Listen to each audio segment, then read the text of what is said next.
La base pour préparer notre petite installation, bah, c'est une vieille cuve. Alors ces cuves-là, vous les trouvez vraiment à pas très cher, 1000 litres de contenance.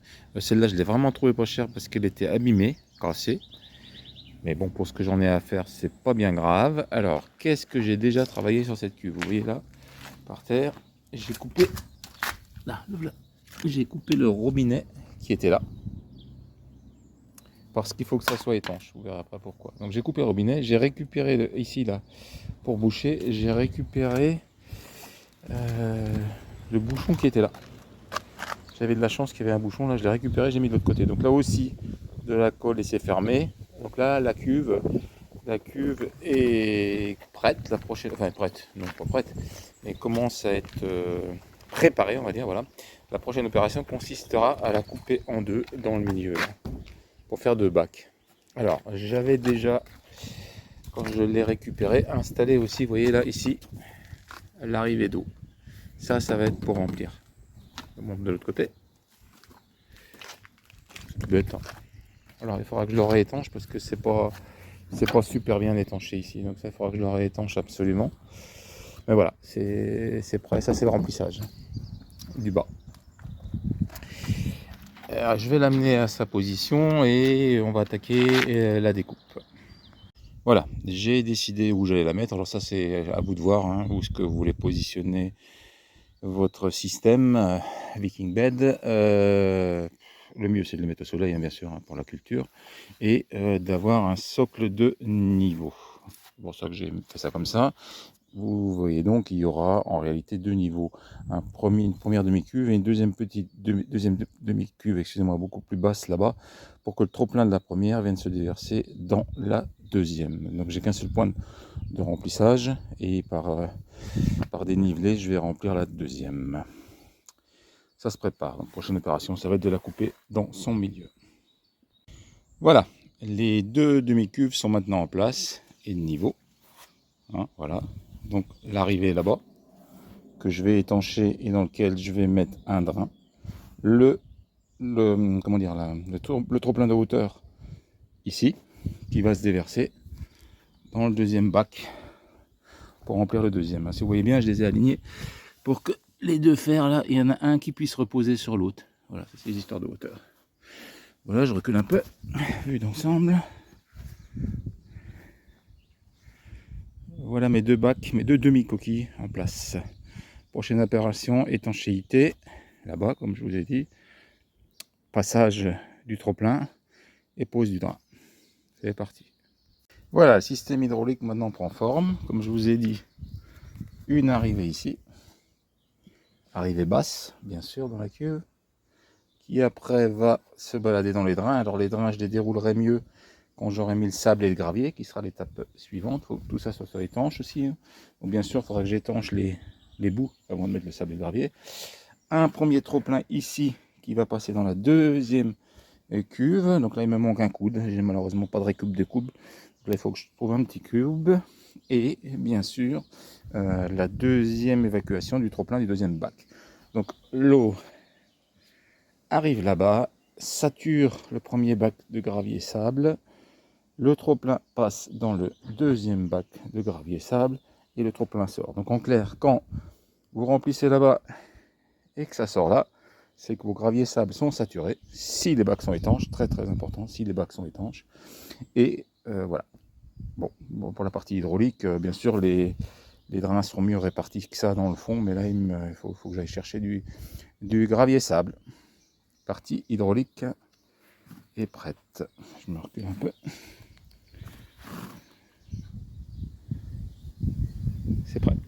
Voilà, le premier demi-bac est maintenant plein pour essai. Donc c'est du gravillon que j'ai mis, hein. Gravillon pas cher.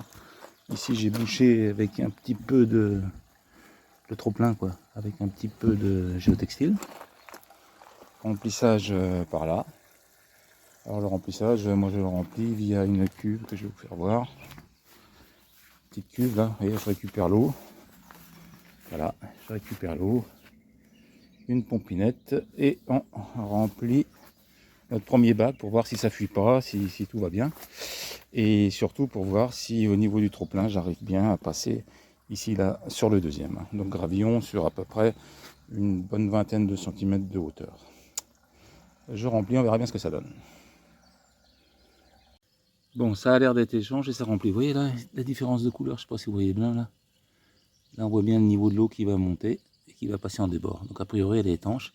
Je remplis ma réserve en réalité. Hein, parce que c'est ça quand même le but, hein, de faire une réserve qui va permettre aux plantes par capillarité d'absorber l'eau et donc de résister à la sécheresse. Là, pour l'instant, je remplis.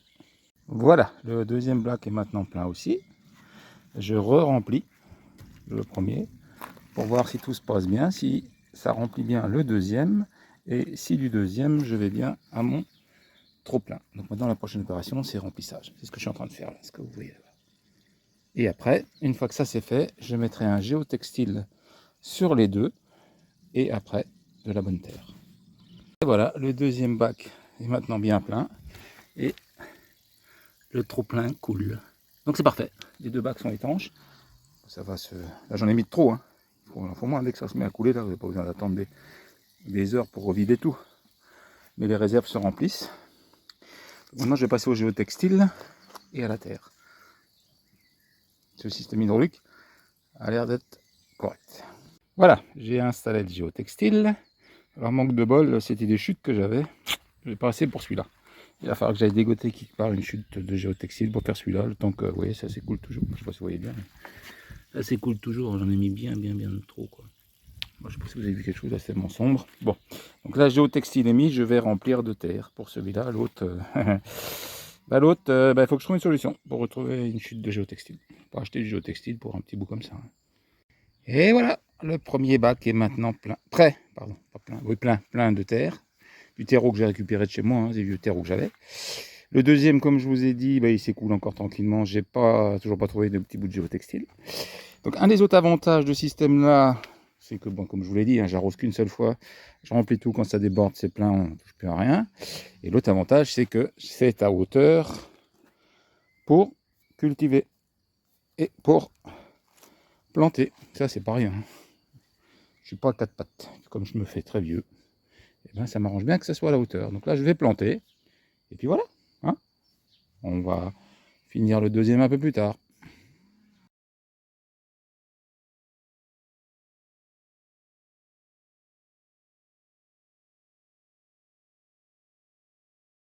Ah, les wicking beds sont maintenant finis. Wicking bed, restons français, jardinière à réserve d'eau, on va dire ça comme ça. Ce que vous voyez là qui pousse devant, c'est de la livèche. Ça, la livèche, vous trouverez une vidéo sur la livèche aussi. Donc voilà, c'est planté avec le terreau du jardin. Là, j'ai mis un peu de tout pour voir. Hein, c'est plus... oh là, le soleil. Voilà, encore pire. Voilà, j'ai mis un peu de tout. Les bacs sont pleins. Bon, alors c'est sûr que ce qui manquait ici, j'ai pas voulu le faire, ça serait mettre un tube avec une bille, enfin faire quelque chose pour voir le niveau. Mais en réalité là on le voit pas bien, mais si vous regardez dans l'ombre là, avec les couleurs ici j'arrive à voir là où c'est mouillé et là où ça l'est plus. Voilà. Sur ce, amis jardiniers et jardinières, écoutez, je vous souhaite de beaux bricolages, de belles récup, parce que bien sûr tout ça c'est à base de récup. Comme je vous ai dit, allez, 40-50 euros de cuve, puisque c'est des cuves cassées, souvent ils ont plus le bouchon qui est là, qui est cassé, tout ça, donc vous pouvez récupérer facilement. Une dizaine, vingtaine d'euros de gravier. La terre ou le terreau, vous le cherchez dans votre jardin, ou là vous pourrez, donc pour aller entre 60 et 60 euros, vous avez deux grosses jardinières qui, comme je vous ai déjà dit, sont à votre hauteur. Donc, sur ce coup-ci définitivement, allez, hein, amis jardiniers, jardinières, belle culture, belle bricole. Faites-vous plaisir, quoi, c'est tout. Allez, ciao à tous et à toutes. Bon, au final, c'est pas bien grave de ne pas avoir un niveau visuel, parce que je m'aperçois là que, en réalité, j'arrive à le voir, le niveau. Là, je suis en train de faire un petit remplissage, et je vois bien le niveau. Donc même sans avoir un système extérieur, je finis par le voir. Donc ça est en train de se remplir, et bien sûr, va se déverser dans l'autre. Alors voilà ce que ça donne. Bon, j'ai mis un peu de tout, des fraises, Des courgettes, ça a l'air de bien se plaire. Et de ce côté-là, j'ai mis plus de l'aromatique. Voilà. Restera donc encore un truc à faire, c'est que je vais profiter des trous que vous voyez là, que j'ai coupés, pour mettre dedans une tige de fer à béton, ça coûte que dalle, pour faire des arceaux qui vont de l'autre côté et qui me permettra de faire une couverture. Donc il y aura aussi encore ça à faire en profitant des trous qui sont là. La petite touche supplémentaire, c'est que j'ai été chercher des espèces de baguettes là dans une jardinerie. Je crois que ça vaut 1,50 € les 3 mètres, donc c'est pas très cher. Ce qui me permettra ou de faire du grimpant ou de le couvrir un peu. Bon, pour l'instant, je les ai juste mis comme ça pour voir ce que ça donne. Bien sûr, dans le bon sens, hein, pour que je puisse y avoir accès. Hop, vous pouvez profiter des trous là pour piquer dedans. Donc ça se fait facilement. Voilà, ce coup-ci, terminé pour ce sujet-là.